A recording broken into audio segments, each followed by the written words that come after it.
الحمد لله حمد الشاكرين والصلاة والسلام على سيد المرسلين سيدنا محمد وعلى آله وصحبه أجمعين. اللهم صل وسلم وبارك على سيدنا محمد طب القلوب ودوائها ونور الأبصار وضيائها وعافية الأبدان وشفائها. وصلى الله وسلم وبارك على سيدنا محمد كلما ذكرك الذاكرون وغفل عن ذكرك الغافلون. إن الله طيب لا يقبل إلا طيبا. The hadith states, the Messenger of Allah sallallahu alaihi wasallam said, Inna Allah tayyibun, surely Allah is pure, la yaqbalu illa tayyiban, He does not accept except that which is pure. Now, the meaning of this is further illustrated in the hadith, the effect of eating haram. If a person eats haram, there are certain effects. Today, in this day and age, you have people who would want verdicts that make haram things halal for them in order that they may find means by which they can enjoy themselves, thinking that there is more enjoyment in haram than there is in halal. So this does not find more problems than the issue of halal meat as well as eating halal foods and halal income, making a halal income.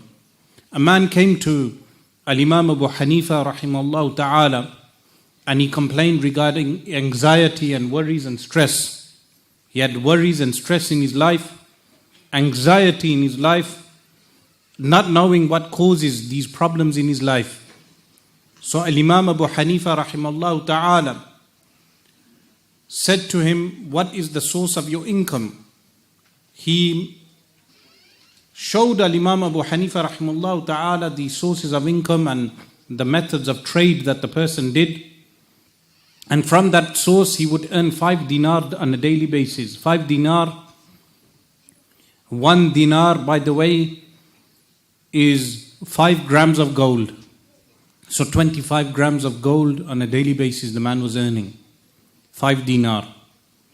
Al-Imam Abu Hanifa rahimahullah ta'ala looked at his sources of income. He said, you must remove this source of income, this source of income. And the man went away. After a few months the man returned, but this time the man was happy. And he said to Al-Imam Abu Hanifa, I stopped dealing in that trade which was impermissible. My income was 5 dinar on a daily basis. It has gone down to 3 dinar, but I am happy. I live a happy life. So the people around Al-Imam Abu Hanifa became very surprised.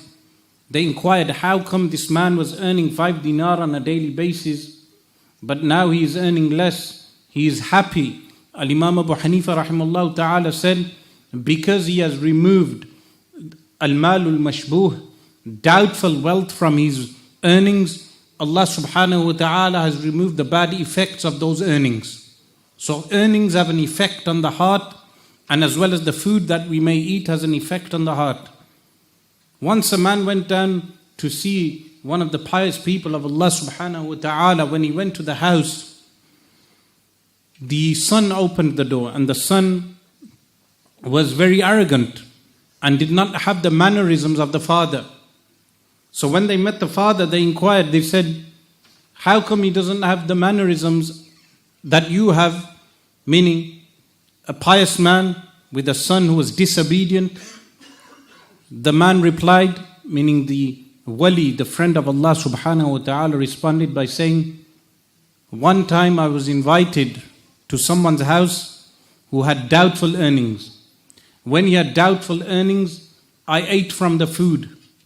After eating from the food, my desires overwhelmed me, and this child is the result of those desires, meaning he cohabited with his wife and his wife became pregnant with that child. The effect of the haram earnings was in the bloodstream of that child. They say even a land that a person may live on, the land even has a certain type of effect. A land a person lives on has a certain type of effect. But likewise, people and the society a person may live in will also have an effect on that person. Sometimes they would say, if you ever leave your land, you leave your homeland, take a handful of soil with you, and whenever you miss home, place the soil on the ground and stand on the soil. Allah subhanahu wa ta'ala creates an effect where the person, missing his home, the feeling is removed. But they say also that the land has an effect to such an extent. With regard to Egypt, they said, for instance, because when the husband of Zulaykha found out what Zulaykha had done, meaning the wife of the person who was in charge of Sayyidina Yusuf alayhi salam at that time, the punishment he gave Zulaykha for attempting to seduce Sayyidina Yusuf alayhi salam, which he was unable to do so, his punishment was next to nothing. So they say Egypt is such a land, if a lion enters that land, the lion does not last more than 40 days except the lion will die because of the soil of that land. Meaning every land has an effect on a person. So the way a particular land has an effect on a person, likewise the food a person may eat, the food that they consume, likewise the earnings that they make will have an effect on them.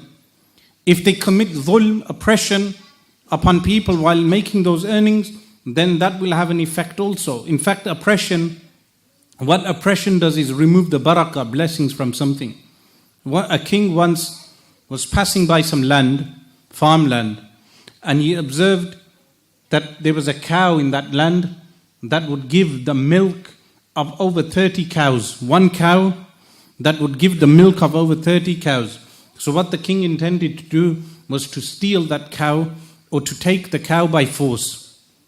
When he intended to do this, as soon as he intended this, the cow on that day and the day after only gave half the milk it would give, meaning on a usual basis, the cow would give milk of 30 cows.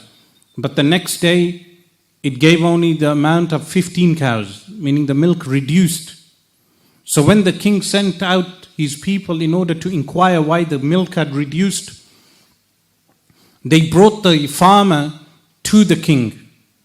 Now the farmer, the owner of the cows, was a person of khibra, meaning a person of insight.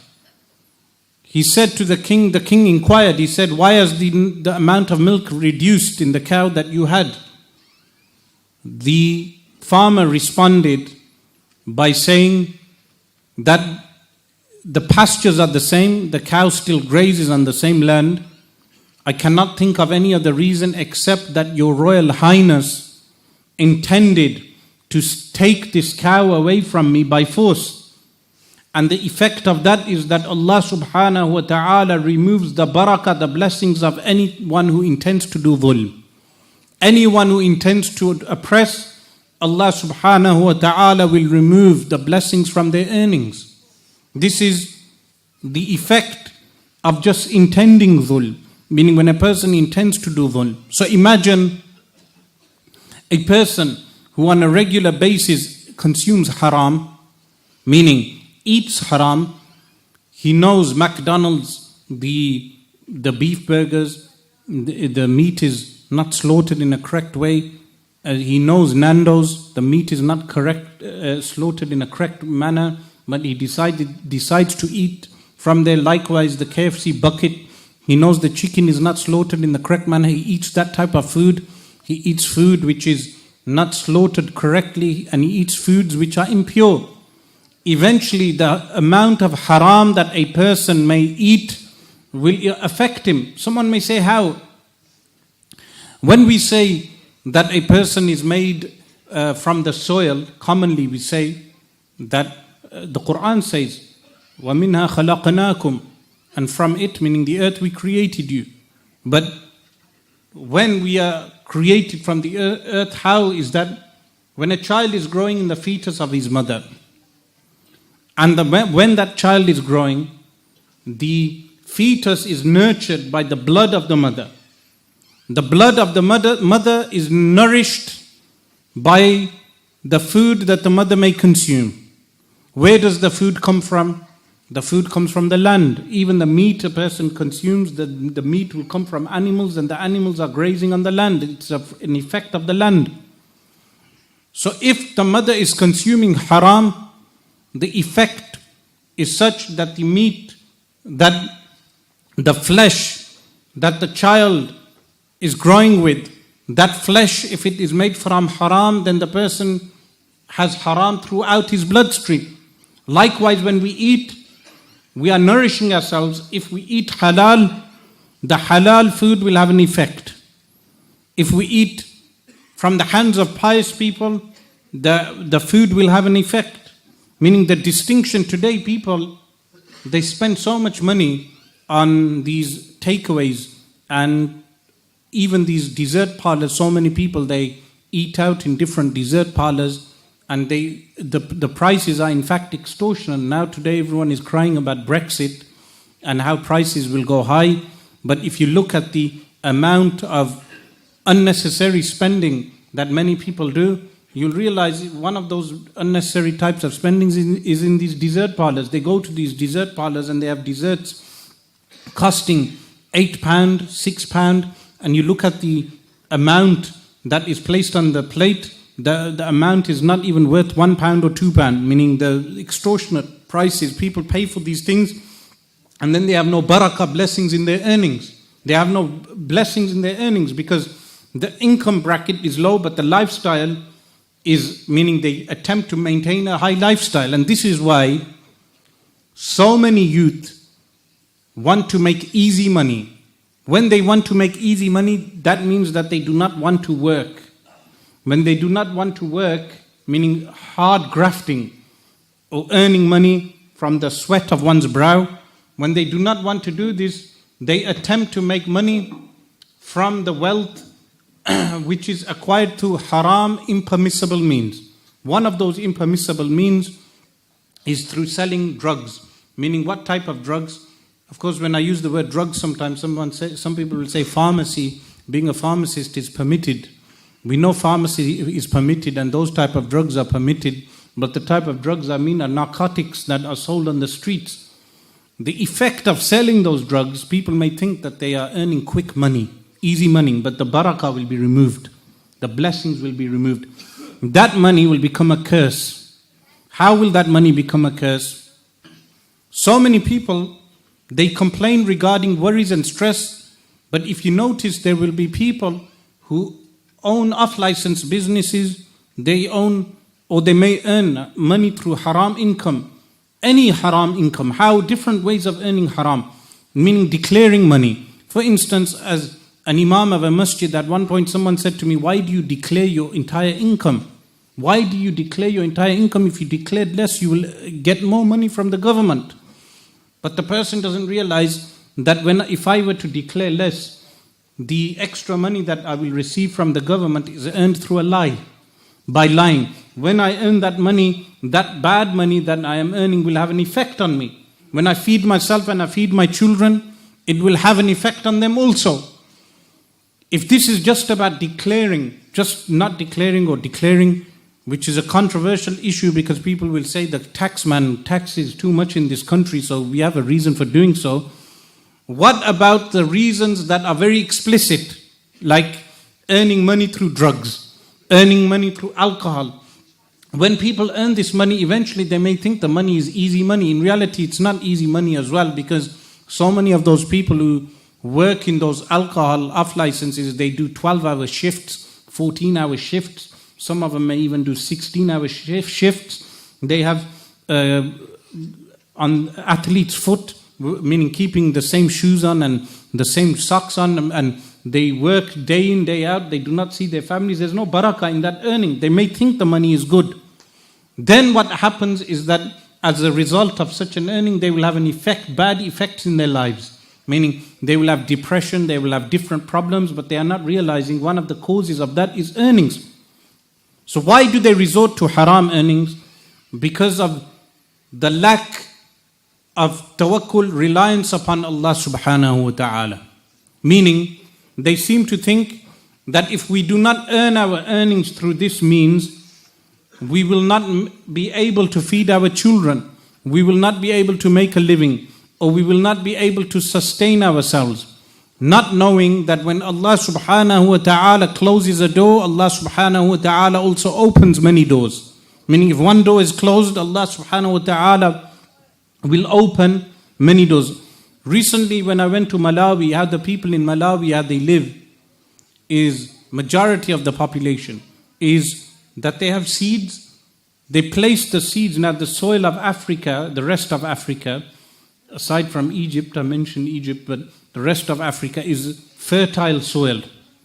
Any type of seed you place, the land will give something.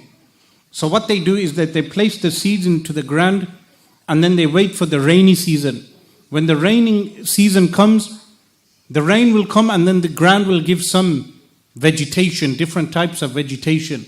When those vegetations come out, they eat from that. If it doesn't rain, the vegetation will fail, meaning they have pure reliance on Allah subhanahu wa ta'ala.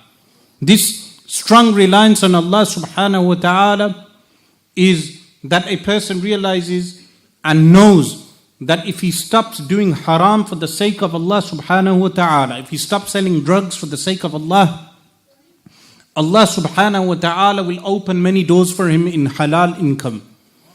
And Allah subhanahu wa ta'ala will place barakah in his income also.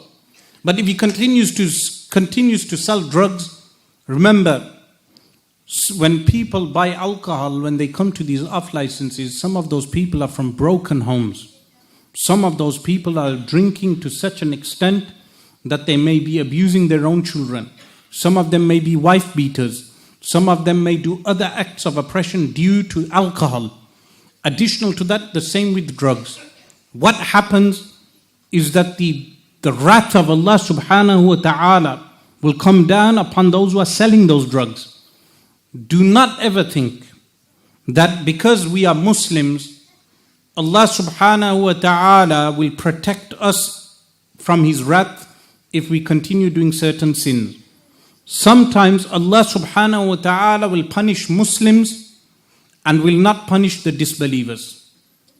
Sometimes Allah subhanahu wa ta'ala, remember the belief of Ahl Sunnah is that dua is always accepted. But what this means is that Allah subhanahu wa ta'ala sometimes accepts our dua but makes the dua something which is better for us, but does not accept that specific thing we may ask for. So a person may do dua, oh Allah, give me this, he doesn't get that particular thing, Allah subhanahu wa ta'ala will change the dua. But a non-Muslim who is madhloom, who is oppressed, Allah subhanahu wa ta'ala will answer the dua of the oppressed even if he is a non-Muslim. This happened in the past. So many people think that they believe that disbelievers, they treat the disbelievers as disbelievers, which is fine, but they treat them as non-human. The Quran does not tell us to treat them as non-human, no. In fact, the Quran states, وَلَقَدْ كَرَّمْنَا بَنِي آدَمَ. We have ennobled the son of Adam alayhi salam. So many Muslims now, they have no mercy in their hearts, that because of eating haram, they have no mercy left in their hearts. Someone was telling me about a Muslim from Derby who offered a homeless person some food, went and bought the food, and then when he bought him the food, he threw the food into the face of the homeless person. That homeless person was a non-Muslim. The person who threw the food into his face was ostensibly a Muslim, and he made a video of this. People do this for fame. He disgraced that human being for that reason, but not knowing that same human being, he may die as a Muslim, and the one who did the action may die as a non-Muslim. No one knows their ending. So sometimes when these people sell these drugs, they treat non-Muslims as inferior, thinking that it's permissible for them to sell drugs and alcohol to non-Muslims in order to destroy them. This is impermissible. In one time, during the Crusader period, there was a ship loaded with Christians, and they ran out of drinking water because seawater is not drinkable. So they had no drinking water left. Another ship approached. On that ship were Muslims. The Christians requested some water. The Muslims, out of oppression, did not give them water. A simple right of every human being. when they refused them water, the Christians started to supplicate to their God, meaning their beliefs are false. Trinity is a false belief.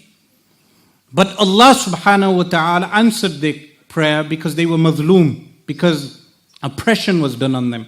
So rain came down.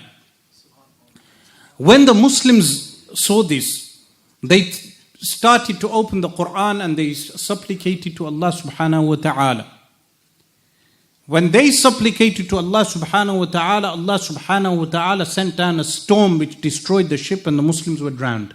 Today, when Muslims complain why we are not victorious, if we stood up for the values of our religion correctly, then Allah subhanahu wa ta'ala will answer our prayers.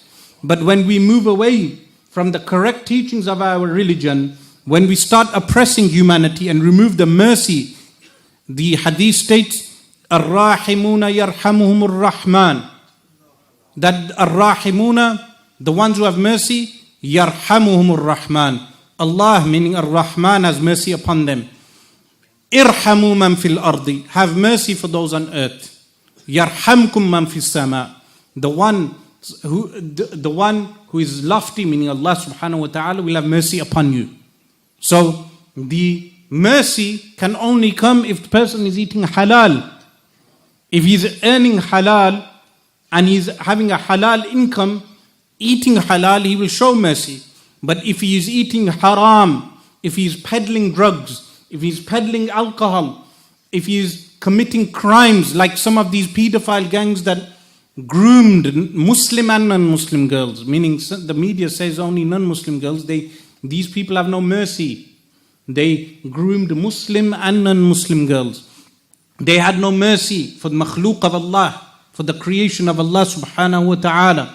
When they showed no mercy, they attempted to utilize Islam to justify their crime. But this is all a result of haram, doing haram.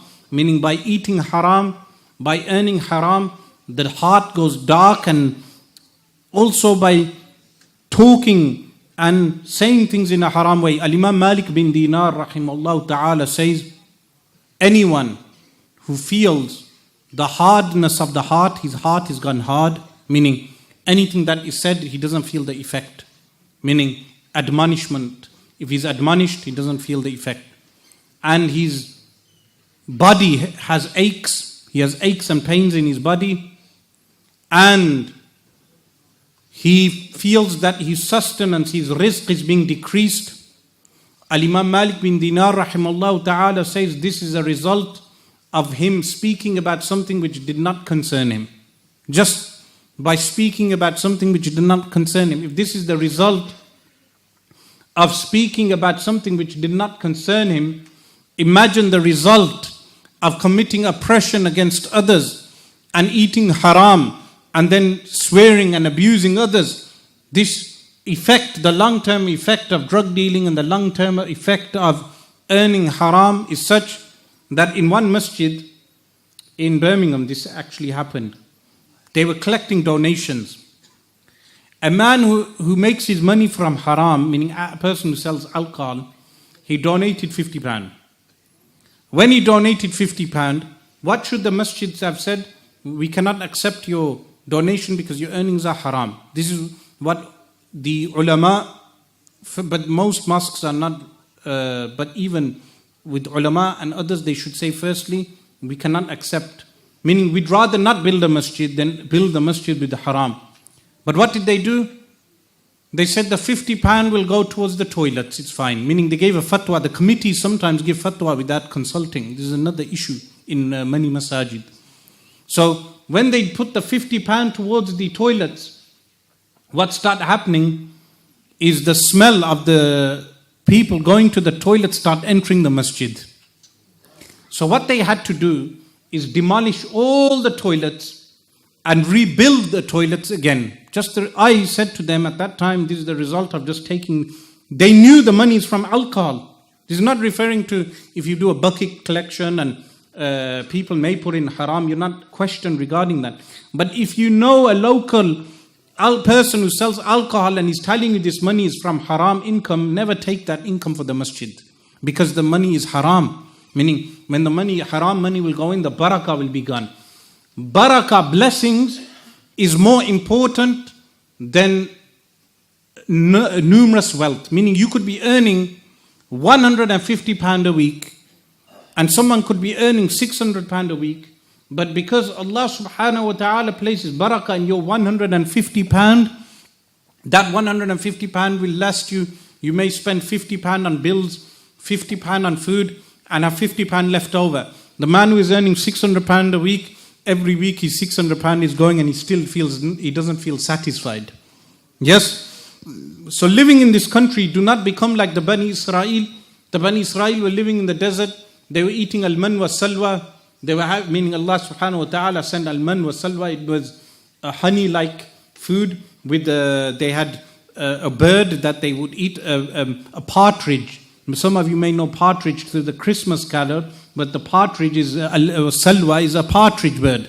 So they would eat partridge and honey, and they were still unsatisfied. This is the similitude of some people here in this country, that they will have everything in life, but they become unsatisfied and they decide to sell drugs. They decide to peddle drugs because they think it's easy money. But it's not easy money. In the long run, that haram income will come back to bite you. Meaning, when you build homes with that house, how many people build big mansions in Mirpur and they never get to live in those houses? The Messenger of Allah sallallahu alaihi wasallam said, the worst income is that income which is spent on mud and water. What did he mean, sallallahu alaihi wasallam? That it's a waste of money, that you build such buildings that you never live in. That is a sign of no barakah in the wealth. Barakah in the wealth is that you use the wealth, and your grandchildren and your children are benefiting. It's a bit like this. In this country, we send so much money abroad for projects abroad, but never have we thought, as being Muslims in this country for 60 to 70 years, that we need a university, Islamic university, for our own grandchildren. Yes? We spent so much money towards other projects, but never have we had a forward thinking that we can build secondary schools for our own children. We can build secondary schools, colleges, with the amount of money we spend. But why is this? Because the barakah is removed. The barakah is removed and the money is not utilized in the correct means.